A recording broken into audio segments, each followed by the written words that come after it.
Welcome back to another review, and in an attempt to bang through one of the other largest assortments of related death battles, today we'll be talking about every single Marvel death battle that is not Marvel vs DC. Of course, as usual, there will be a few not in this review.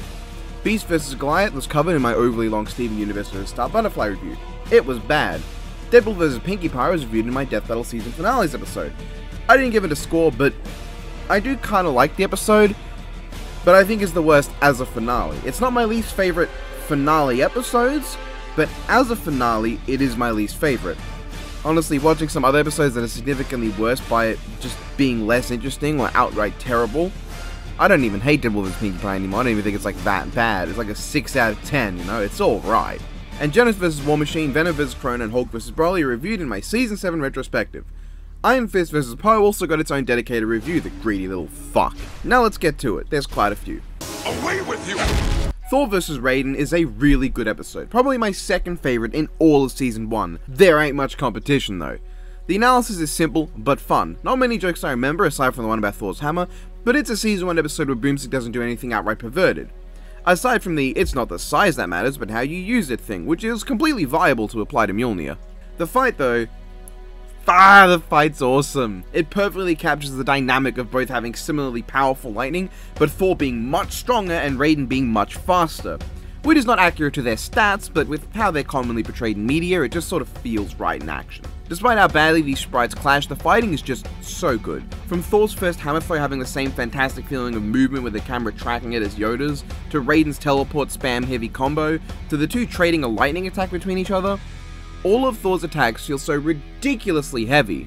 From his intentionally spectacle-driven tree punch and splitting of the earth, to even simple things like his regular attacks that actually hit Raiden, while Raiden feels really fast. And holy hell, the scene where the two fly off into the distance charging at each other and crashing is just phenomenal. The feeling of sheer blistering speed and brute force when they actually collide is outstanding. Raiden flying off into the background and swinging through the air with his electric fly, and Thor jumping into the air and fucking rocketing into the distance, the collision and the zoom in to show how Thor has fucking drop-kicked Raiden and sent him flying, it's so good. There's a beautiful feeling of motion in the whole fight. Like when Thor throws his hammer and Raiden teleports while running, and the next shot he's still running after the teleport. It just flows so well. I also love the way Thor completely manhandles Raiden when he gets those blows on him. Also, somehow Thor's tornado in this looks better than his tornado in Thor vs Wonder Woman. Go figure. Admittedly, it's weird how Thor seems dazed by a lightning blast from Raiden, but seeing as this is followed by Raiden getting a big hench uppercutting of Thor, rocketing into the sky, I can live with it. And the ending is great. There's this incredible camera turn as they trade attacks. Thor punching Raiden into the ground is just so brutal. His God Blast lighting up the tornado, and then the best part, where Thor finally gets that one blow with Mjolnir. Oh yeah, Thor never hits Raiden with Mjolnir before now. And not only is that something not everyone notices on their first watch, but it also makes sense that Raiden has been avoiding that this whole fight.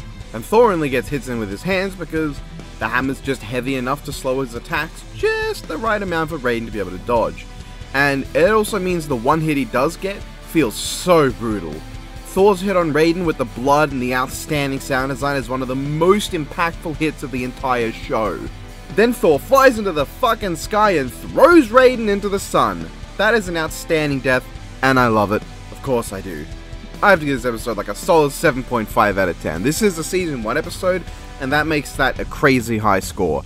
Love it, love it, love it. Well, my bones Two-dimensional morphographic technology. I haven't perfected it, but it's... Wolverine vs. Ryden is a phenomenal episode, one of Season 2's best, which generally are some of the show's best. Starting with the analysis, it's fine. I found some of the jokes funny, enjoyed the music, liked them losing into some of Ryden's stupid things. Overall, it's good. But the fight, the fight's incredible. Once again, as a Season 2 episode, it aesthetically doesn't look the best and looks quite outdated, but judging it for that would be like judging, I don't know, 1938 King Kong for the stop motion not looking as good as the realistic CGI of Godzilla vs. Kong. You know, at that point, just shut up. The actual animation itself is incredible. The fight starts very stupidly, but when they start trading blows, it's awesome. Every swing of their blades is accompanied not only by some great sound design, but a beautiful weapon trail that not only adds a really nice visual flair, but makes every single attack easy to read in a moment. And while they start the fight after Ryden has seemingly fought some battles, having him restore his energy with a Metal Gear's power core helps to make it clear that both are really going in at their best now. And while a lot of the fight amounts to Ryden smacks Wolverine a lot, Wolverine lands quite a good deal of blows, and the blows he does wield, they feel like they hit like a truck. it saves this from feeling like a one-sided spite battle. They even managed to use Wolverine's heightened senses to help him get one of those blows. Every time Wolverine does land a hit on Ryden, it feels meaty, and the Berserker barrage looks great. Ryden actively tries to get some distance the moment he takes a hit because Wolverine cuts through him like butter. And it leads to the great moment where Wolverine's climbing up the building and Ryden's like, what? And there's a great Dante-esque moment where Wolverine gets stabbed and just continues fighting while Ryden's sword is stuck in his gut. And Ryden fucking breakdance kicks in retaliation for getting his sword back. God, the choreography is so dynamic and incredible. Admittedly, the line from Wolverine about his bones being coated in the strongest bananas Donkey Kong's ever fucked is it's a very Lex vs. Doom line. Let me start to explain in detail what's going on for no good reason, sir. Hello, Goku. I am powered by the sun and absorb its rays to keep myself going and fuel my limitless energy. That's cool, Superman. I have multiple super forms and use the power of my natural life energy to fire off ki blasts from a long distance. And Wolverine going into his Berserker rage literally comes out of nowhere. Like, bro, all he did was kick you really hard and cut you a lot. That's what he's been doing all fight, and you've not really been too bothered until now. But it's cool, and the way he immediately disarms Ryden and impales him is incredible. I like Ryden's line, and then he goes Jack the Ripper and references Beyblade. Then we get a short but great clash between Berserker and Ripper where they just go nuts, and the wild flailing really sells as they've both lost their minds and have gone straight to brainless swinging. Then there's the genuinely shocking death. Death Battle knew for a fact how big a deal it was that Wolverine was going to lose the episode. A guy who's most associated with the words claws and unkillable, as well as Hugh and Jackman. And the moment where Ryden decapitates Wolverine, it all goes silent and slow. It's wow, followed up by senseless brutality that fits. What an outstanding fight. What an outstanding episode. Not like some of the previous Torian fights I've talked about where they're just small things gone the way of being a 10. I don't have small things to complain about here. This episode is a 10 out of 10. It's fucking phenomenal. And I know I'll piss off the Wolverine fans to scream about how he should have won and so on, but this episode genuinely just rocks. It's great and I love every moment. Every attack is so good. And Xander Mobius does a fucking phenomenal job as Wolverine. His voice is perfect, and it can be genuinely difficult to tell when it swaps from Xander to the clips of Steve Blum from Ultimate Marvel vs. Capcom 3. Yeah, not everyone even knows that some of Wolverine's lines are just clips from Marvel vs. Capcom 3, because Xander's voice is so spot on that it's hard to tell the difference sometimes. And of course, credit to Tim Page as Ryden, it's a good performance as well, but Xander's just sticks out as so good. Love this episode, hope the quality keeps up. No fair! That's playing dirty! Android 18 vs. Captain Marvel is a perfectly fine, if uninteresting episode. The analysis is fine, it's not really interesting, and the stuff to say about Android 18's level of power is fucking stupid. But that's veering into the territory where I have to start versus debating, and I'm not here to do that in this review. This episode doesn't go into 18's weaknesses, where they list a bomb that nobody can gain access to because it's not even in her head anymore, and then something that they immediately say is not a weakness because it's fake. Is that the best you got? Like, at the very least, bring up that she's overconfident. There's a funny bit at the end of Marvels where Boomstick is drinking alcohol while talking about how she has a problem that she should fix, and the ending has this moment I love where it almost seems like Chad nearly broke character making the ending pun, because he just admits it's terrible, and I fucking love it. And the fight it's fine. It's pretty much a cape shit fight, but the C in DC is instead of B. Sprites look good and match well, so every time they clash it looks really nice. There's two cool moments in the skies, one where they're just trading blows, and this bit where 18 creates this trail behind her. I like them going for the same attack and knocking each other down at the same time. I like 18 grabbing Marvel's hair to toss her into the mountainside, but then everything after kinda sucks. Marvel comes out and is animated really stupidly, but that's intentional for the joke, so okay. But like, Carol turns into binary and the sprite looks really stupid with her hair like that, and it legitimately makes me worried about them ever using Starfire and how it'll look there. Not to mention her proportions look off and she animates worse. She's animated so much jankier as binary.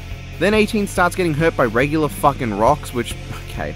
A giant rock comes literally out of nowhere, and I do mean nowhere. There is no rock in this moment that is sent high enough into the air to take this long to come back down, and with a trajectory that would land directly where they end up. And 18 fucking bothers to use a destructor disc on it, but worse than that, Binary's right there in the trajectory of her destructor disc, but she's not cut by it because for some reason, 18 did not just throw her destructor disc straight forward, she swung it in an arc. Just should have thrown it straight forward. 18 gets this cool moment of breaking Marvel's arms, but then the death is she just steps in loser.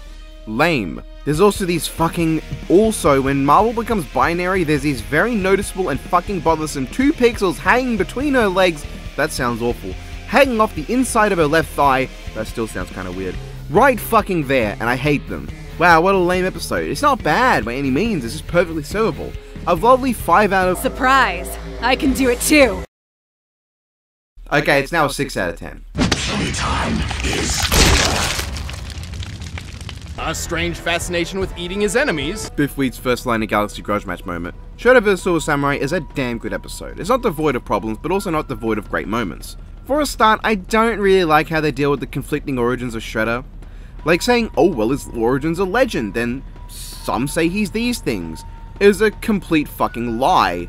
Because these aren't legends in or out of universe, they're different origins for different unrelated characters within the Ninja Turtles multiverse. We know this because of Turtles Forever. And it's weird because for the most part the episode's just 2012 Shredder, not 1987, not 2003 or any of the others. All of Shredder's feats and shit were taken directly from the 2012 series, and it's not that this is the series where all of his best feats were. 2003 Shredder has some feats and scaling of his own too, notably the Silver Sentry, and 1987 probably does as well. Literally all he got outside of 2012 is lightning in his Super Shredder form. Though they also get the weaknesses from elsewhere, which on one hand it comes off as very biased. They're not going to bring up anything overly stupid from their beloved 2012 Shredder, a series where the first episode I caught on TV was about mutated pizza monsters by the way, and they don't give him any actual weaknesses. But on the other hand, I found it quite funny, so we're even on that front. Silver Samurai meanwhile, I mean it's fine, but it's not particularly interesting aside from the ending bit, though they did give him actual weaknesses, which is a little one-sided. Then the fight starts with Harada randomly cutting trees down. Why? But goddamn, if the fight isn't something special. In this fight, only a single blow is actually landed properly for the majority, perfectly reflecting Death Battle's conclusion how either only really needed to land one blow. Aside from the start where Shredder lands a combo string on Harada, which kinda takes away from Shredder doesn't even clash with Samurai's sword until after the tachyons are no longer empowering it. The first thing that happens after Shredder sees Samurai's mutant power is that he dodges the incoming attack and tries to gain some distance. We get this great moment where Samurai keeps going after Shredder who disappears with his skill, and then leads into Samurai using his teleportation ring and the two continuously avoiding while attacking and landing no blows on either side, until Samurai uses a reflection on his sword to land the one blow he thinks he needs. It's awesome. Then we get this stupid shot, and the Super Shredder transformation is Samurai's dumb face. And for how good the rest of this is, the transformation kinda sucks, as well as the following set of blows which just lack any impact. But then, what does have impact is Samurai slicing a lightning bolt with his fucking sword. That's cool, and it lights the place in fire, setting the atmosphere for what is by far the most brutal death we've ever gotten in a sprite fight. Now sure, John Talbane vs. Saint Wolf comes close. That has more blood on the ground, but that doesn't have Harada's fucking eye hanging out of his skull. And because of the blood being less vibrantly bright to highlight it, it looks a bit more dull. Not to mention, look at Harada! Jesus fucking Christ, he's way more fucked up than Sablewolf is, partially because of all the blood on Sablewolf being pitch fucking black, while Harada, yeah, Sablewolf just lost an arm, and then got his head taken off. Harada had a sword embedded through his fucking face, then he got his head taken off, and he also lost an arm. The sheer brutality of Shredder karate chopping Harada's entire fucking arm off in one blow, then punching his falling sword through his face, then using the sword as a lever to wrench his entire head off in one go, leading up to this haunting shot of the Shredder crushing his head in his hands. Jesus Christ! I fucking love this death. This is easily my favorite death in any sprite-based death battle. It is not even close, and it's made even more haunting by how the music stops. There's no track to this. It is just the sounds of Shredder's brutality and the fire in the back, as well as Shredder's voice, beautifully taken from the 2003 game as well as Battle Nexus. Whereas the 2003 voice from Scotty Ray, by far my favorite Shredder voice. And on the 1987 Shredder's design it almost feels surreal, but I love it. This Shredder voice is the one that best encapsulates how fucking terrifying the character can be when portrayed right. And holy hell, if this episode doesn't portray him right. I'd almost love to see them do this sort of thing for Skeletor vs. Zed. You know, on one hand I see the appeal of Skeletor and Zed being the goofy versions of themselves, but they could focus on the genuinely threatening parts of them, and that could make for a fucking great episode. Shredder only has 3 of his voice clips used, and they're all great, especially the last one as he crushes Harada's head like a grape. They even add a reverb effect to it, which makes it even more haunting. I love this episode. It is my favorite Ninja Turtle episode by a long margin, and I'll happily give it an 8.5 out of 10. One of the best sprite fights of all time. And that ending just elevates it to the next level. a phenomenal episode. Genuinely phenomenal. There, I said it right, Wiz. Happy? That's right, Boomstick. So here's where I have to drop one of my most controversial takes, I guess. I don't like Carnage vs. Lucy, and let me make it clear, it's not because of my dislike of Lucy, because I think her analysis is fine. I actually enjoyed Lucy's analysis more than Carnage's. I found the jokes funnier, and Lucy is just a more interesting character than Psycho McCrazypants over there, with all the depth of Lucy's body type, as Wiz puts it, which, knowing his proclivities as of Season 7 and the age that Lucy looks on the outside, makes me very unhappy. But this fight is essentially the shit on Carnage show, because he lands no proper hits the entire time. Deadass, Carnage is fucking mollywopped, and is by far one of the biggest animated stomps they've done in the show's history. Carnage's only hits are a few tiny cuts he makes on Lucy near the end, whereas Lucy demolishes him so hard she doesn't even start damaging herself. That's right, Lucy didn't just stomp Carnage, she did so without starting to melt. The sign that she's trying. Sure, this reflects how their conclusion portrayed the matchup as a complete wash, which you can argue it is, but that would be like if Goku vs Superman 1 involved Goku not landing a single blow on Superman until right near the end, where he makes Superman slip up on a banana peel, and then Superman hits him really hard without even needing to sun dip or try. You know, like the ending of Goku vs Superman 2, which, why exactly do people complain about that one when Superman doesn't seem like he needed to try against Goku, but not about Lucy against Carnage? Oh, because one touch from Carnage would be enough to beat Lucy. Except, no. Because I've seen the research team argue very hard about how Lucy could probably resist Carnage's possession, which, you know, would have actually made for a cool scene if Carnage was struggling to hit her all fight, but then he actually got in that one blow he needs, and it could lead into a scene of Carnage slowly approaching to kill Lucy while she writhes in pain, struggling to fight back the possession before she finally overcomes her control. Carnage is going for his final blow, Lucy can raise her arm to block it, you know, have her take some real fucking damage as a blade pierces through her arm, but it's just enough to stop Carnage's attack and allow her to hit him with a vector. That would have been a fucking awesome scene, and give Lucy something to do in the fight aside from just stand still. But no. Fuck Carnage. We hate Carnage. Carnage sucks. This dickhead spends the whole fight getting his shit put in, and yes, Carnage can regenerate, and he does a lot. The fact of the matter is, Lucy never once seems even remotely bothered. Yes, near the end there's one moment where she seems almost concerned, but even when Carnage gets all his tendrils out, she just blocks him with no issue. And I know to some people it's not a big deal. Fair enough, if it's not a big deal, then that's fine, I'm glad you can enjoy the fight, but it's a big deal to me. I don't like it when the fight is a complete stomp unless that's the point. For instance, Deadpool vs. Mask, which we'll talk about later, is a complete stomp in the animation, but I don't mind that because that's the point. That's the point of the fight and the story being told. The episode is built around the fact that it is a stomp, so it's fine.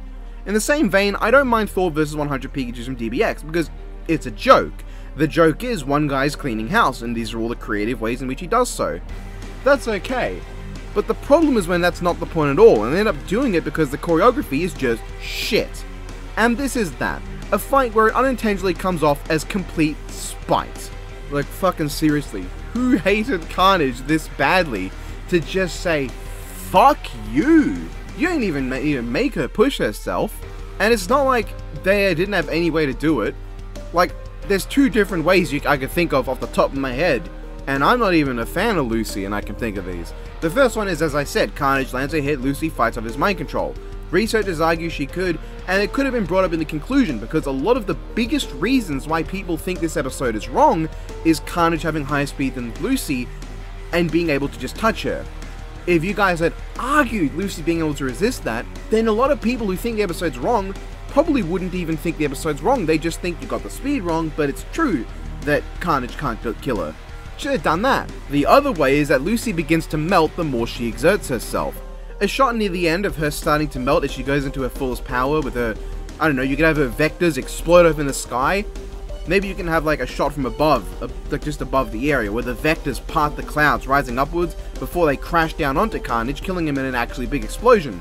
And the final shot can be Lucy's partially melted body groaning his pain as she gets back to her feet. That would have been cool. Give Lucy some struggle. As opposed to a death that amounts to Carnage gets shaken and Lucy causes an explosion that's not very impactful before landing back in the relatively undamaged area as if she just had the easiest fucking fight of her life. Hell, I didn't even notice that she punched away the rain and part of the clouds for the longest time because the sound design and shot composition is so blasé. It doesn't look right, it lacks any impact, And when I say the area is relatively undamaged, I mean because pretty much all the damage in this shot was done prior to the killing blow. Come on, guys! Now admittedly they do have her horns bigger for the killing blow, but this just means she tried a little bit harder than before in two-shot Carnage. This is not someone putting their all into it, this is Saitama doing his serious punch and putting in a tiny bit more effort that he thinks is necessary. I'm not even like crazy about Carnage, but Jesus Christ, if you're going to just fucking mollywop him, why bother doing the fight? Why bother doing it at that point? Now yes, this would have been better if Carnage won, because then it would be he's an underdog all fight but brings her back at the end. That would be fine. But if they knew Lucy was going to win, they should have put in the effort to make it look like Carnage was even remotely a challenge. Have me think for any second in the animation, Carnage might win. Because halfway through I knew, nah, Carnage is fucked. And that's not even to say I dislike everything about the episode. I can list off quite a few things that I do like. I love the start of the fight.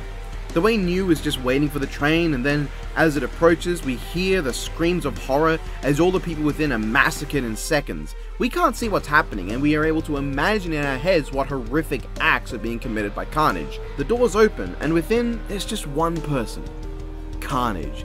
Standing amidst the corpses of countless people, their blood scattered across the train car. The lightning flickers in the back, briefly illuminating him with each crackle. We see Carnage within noticing what he thinks will be his new victim, and without even processing much, he just lunges at her, just to kill her. We get this badass shot of New transitioning into Lucy as the threat approaches. That is a phenomenal start to the fight. I even like the bit where Carnage is like, wait, what? When he's caught and is ripped apart, then comes back together because it's cool. And it's not the only phenomenal thing. The music. Ah, the music. Aside from Infection Perfection, Chorus of Carnage is by leaps and bounds my favorite track in this collection of episodes. EXO is good, Shredding Silver is good, so on, but Chorus of Carnage outclasses them by an absurd degree. It is amazing. And the hand-drawn stuff for the most part is great. Aside from this shot of giraffe neck Lucy and this weird drawing of her at the end, it might just be me that finds that one a bit weird. I think the hand-drawn stuff is legitimately great. Let it not be said that I think this animation looks bad, because aesthetically, this animation is great. The sprites and lighting are done in such a way to give it great ambience and tone, and the hand-drawn stuff looks nice. And of course, there's that one voice performance that really sticks out. Daniela McRae did a great job as Lucy, but Christopher Guerrero did a fucking outstanding job as Carnage. He captures everything people love about Carnage perfectly. So yeah, while I don't like this episode, I think it has merits. It's not all bad, but the choreography, one of my favorite parts of any death battle, is shit. Because all that happens is, Lucy stands still reading Moby Dick as Carnage looks like a moron and gets ripped to shreds. Sometimes, she moves a little, and then she punches him really hard and he dies. I'm sorry to all you Elfen Lied fans, because I am genuinely happy for you that you got your niche protagonist on the show. Lord knows if Yuri from Train Chronicle got on Death Battle, I'd be the only person on the planet popping off. But this episode is a 4 out of 10 to me. I don't like it, but it does have merits musically and especially in aesthetics and voice acting to save it from the original score I was going to give it. I was expecting to give it like a 2, but rewatching it, there are a lot of things I do quite like. I love the start, voice acting's good, aesthetics are great, music's fantastic, but I don't like the episode because the underlying core, the thing that ties everything animation together, the choreography, feels like there was no effort put into it. At the risk of sounding cliche. Reality. Ultron vs. Sigma is great, man. Aside from the little bit where they say Ultron is frequently defeated by viruses, only to then say the only time he was defeated by a virus was blah blah blah. Make up your mind, is he frequently defeated by viruses or is it just this only one time? Regardless, the analysis was quite good. I enjoyed both of them, especially Sigma's because the X-Zero series is my favorite Mega Man era and it was a joy to hear about it. And the fight, I really like, it's great. The fight starts with an army battle where you get some shots of Ultron's bots fighting Sigma's not Robot Master Reploids. Then Sigma jumps down into the fray and blasts his way to Ultron, and I just love the moment where Ultron catches Sigma's attack with his hands and smacks him. The two have this great little battle in the sky where Sigma uses several of his abilities to try and gain the upper hand. Ultron lays Sigma out and then boom, giant Sigma. And while it's a little odd that Sigma goes from being held by Ultron to kneeling on the ground to be kicked, that's because there was a shot taken out, and we can see that shot in the Infection Perfection music video. Great track, by the way. Love it. The feeling of speed when the disembodied Sigma hand rockets Ultron into the wall is great, and when Big Boy Ultron comes into play and has his brief fight with Sigma, that's awesome. Many episodes had the chance to be kaiju fights but didn't do it, and I always like it when they work that in. And this moment leads into the death, which is also great. The way Sigma invades Ultron's AI and starts assimilating him, turning him pixel by pixel into his slave, only for Ultron to blast his way out and take Sigma's virus over himself, leaving Sigma in the state of either, not being living or dead. He's just unable to act, conscious forever, and forced to watch himself do whatever Ultron wishes, never to escape. Horrifying, I love it. This is the ending of Kung Fu Panda 3, where a guy starts turning another guy green within a certain realm, and then the other guy blasts his way out. Great episode, 8 out of 10. Awesome. Kinda like how I sometimes forget I have a shotgun for a leg until it. Man, I killed him. And it wasn't even on purpose! Black Widow vs. Widowmaker is an episode that I've warmed up to a lot over time. The analysis is alright, with some okay cutaway gags, and the conclusion is just but the fight is good. I like what they tried to do here, not only telling something of a short story as opposed to just two guys fight to the death with no real care for doing anything interesting, it comes off as a shittier Snake vs. Sam. Not that it's outright shit, but I need to be clear when comparing it to that masterpiece. Widow is interesting as an episode because it's not much of a fight. It starts with Widowmaker sniping a target, then believing she sniped Natasha, after Natasha does this neat little trick with a bowl to see the trajectory of Widowmaker's shot to figure out where she's firing from so she can shoot at her. That's cool, but then they get into what's kind of a chase. Widowmaker is running to a rendezvous point and Natasha is also driving there for some reason. This would make more sense if she saw Widowmaker's pick up from a distance and tried to drive to where she believed they'd pick her up. But I like the usage of long range combat because Widowmaker's a sniper. I do wish the streets weren't so barren. I get taken out a little bit when I see the empty streets. My immersion's broken sometimes, but it's not that bad. It really isn't. I do find it hilarious though that Widowmaker screams for a pickup to abort without pressing the thing in her ear that she did so earlier so they can hear it. Maybe if she did, they would have actually aborted. And this Ferris wheel hits a building and they're still able to be on the rooftop and inside it without the building being slightly tilted. But there's this short bit on the rooftop which is alright, though I don't really care for Natasha's Avenger line. Then they fight inside and it sucks. The actual bit where they fight in hand to hand is shockingly bad for a Torian animation. Now, Natasha dodging gunfire, the amazing shot with the falling glass showing Natasha's reflection approaching and Widowmaker slicing at Natasha with a broken glass was all good, but the fight itself was a janky mess with bad sound design and this awful looking grapple. But the death is good. The desperation on Widowmaker's face as she struggles and clings to dear life before Natasha uses a fucking wire to decapitate her with a jump? That's awesome. Man, what's with all these great deaths today? Aside from that one, we've had no stinkers. Soul 7 episode. Good stuff. This was possibly one of our closest matchups to date. Whiz, stop! None of that matters! This is stupid! We pit Deadpool against a cartoon god! Like you said, the mask could just say no to damage! Deadpool couldn't even really hurt him! But this matchup was far closer than that makes it seem. What is there even to say about Deadpool versus Mask? My opinion on this episode is very mixed, but maybe after typing it all out and discussing it more, I'll have a clearer one on my hands. Starting with the analysis, I really enjoyed it. Looking back, Season 6 has some really good analysis segments. In fact, this is probably the best season in terms of the analyses overall. I found Deadpool and Mask both funny, but Deadpool's was the star of the show. Them purposely lowballing Deadpool while he's watching is the last joke I think they've done that actually made me laugh properly. And we're going to move on from that fact because the more you think about it, the sadder it gets. Deadpool vs. Mask animation then, I like the start of it. Deadpool just lampshading the lack of an explanation as to what's happening as a result of not having enough budget, the transformation into the mask, the Majora's mistake line, it's all there, and it's all really good. The initial scuffle is fun until they run the budget out. Now I don't innately dislike what they went for, and I actually love the storyboard scene. I think that's genuinely great and creative. Especially because it's led into with Deadpool saying this is over to a green character while wielding control over all reality with something that's black and glowy. But the live action bit ends up taking up more time than it should. Them knocking on doors is funny, playing cards is funny with how it's presented, the ending bit having Mask in the background threatening the person they're robbing is funny, but there's two other bits, one with Fortnite, that didn't really make me laugh and added extra time that I didn't think was necessary. But when we get back to the fight, it just ends. Instead of us getting any more wacky antics involving their fourth wall powers, could have easily done something with the script here. It's literally just Deadpool does a song and dance number that isn't very interesting and then dies. The death is fine at all, it's one of the worst deaths in this video, but there's only one death I'd call outright bad. At least the comedic timing is here and the presentation is good, but the brief sword fight is legitimately better than anything this team did in Genos vs. War Machine, and I really wish they did more of it because it's really cool. And the conclusion is fine, though it probably would have been better if this wasn't, at the time, only their 11th biggest stomp. Meaning at the time this episode's released, it didn't even crack their 10 biggest stomps, by their own numbers and stats.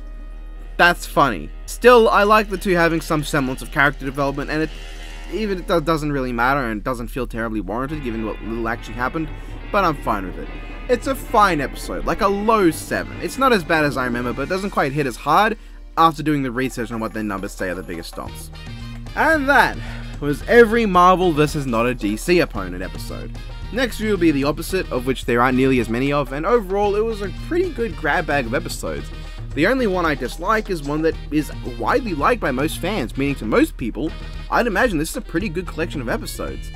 And yeah, they are. This was fun to do. So I hope you all enjoyed. Have a good one.